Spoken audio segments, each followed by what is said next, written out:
Bienvenue dans le deuxième chapitre qui est la résistance au cisaillement des sols. Cette notion qui est fondamentale dans notre métier. Pour entamer cet essai, on va parler en premier lieu de l'essai de cisaillement à la boîte de Casagrande.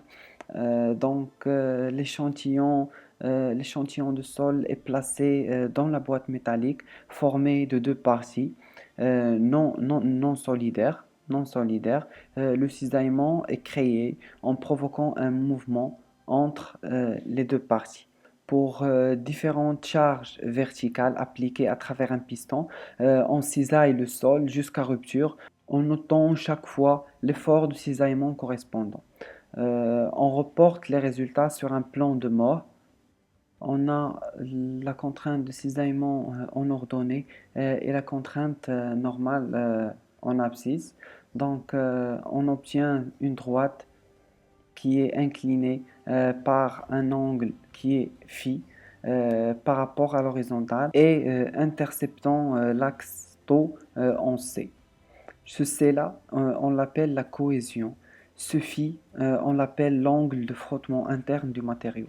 Bien sûr, lorsqu'on parle de cohésion, il y a des types de sols qui ont une cohésion et d'autres qui n'ont pas. Par exemple, lorsqu'on parle du sable, le sable n'est pas un sol cohésif. Donc, lorsqu'on parle du sable, on a le C est égal à 0. Donc, notre droite va plutôt commencer du zéro. Lorsqu'on parle de façon générale des matériaux granulaires, leur cohésion est nulle. L'équation de cette droite-là, c'est taux à la rupture est égal à la cohésion plus la contrainte fois la tangente de phi, qui est l'angle de frottement. Cette équation-là, on l'appelle la loi de Mohr-Coulomb. C'est ce que vous devriez savoir sur cet essai, l'essai de la boîte, à la boîte de Casagrande.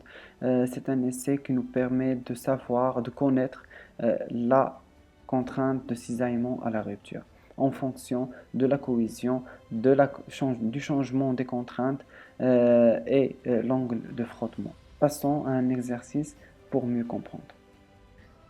Il nous est demandé dans cet exercice de calculer les paramètres de résistance de cisaillement. Ça veut dire de calculer le C et de calculer le phi. Dans cet exercice, c'est un essai à la boîte de Casagrande sur un sable propre a donné le résultat suivant. On a donné le taux, on a donné le sigma. La contrainte, il est demandé de trouver les paramètres de résistance au cisaillement qui est la cohésion et l'angle de frottement interne. La première chose qu'on doit remarquer, c'est que ce sol-là, c'est un sable propre.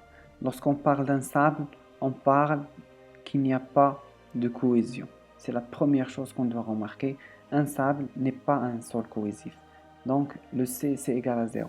En ce qui concerne le phi, maintenant, notre équation va être sous la forme suivante. C'est la contrainte fois la tangente phi. Maintenant, on a le taux, on a le sigma. Et il est demandé de trouver le phi. C'est simple. Le phi, c'est taux sur sigma tangente moins 1. Et on va trouver le phi qui est 38 degrés. C'est simple, c'est le genre d'exercice qu'on peut donner en ce qui concerne la boîte de Casagrande. Donc passons au deuxième essai qui est l'essai triaxial.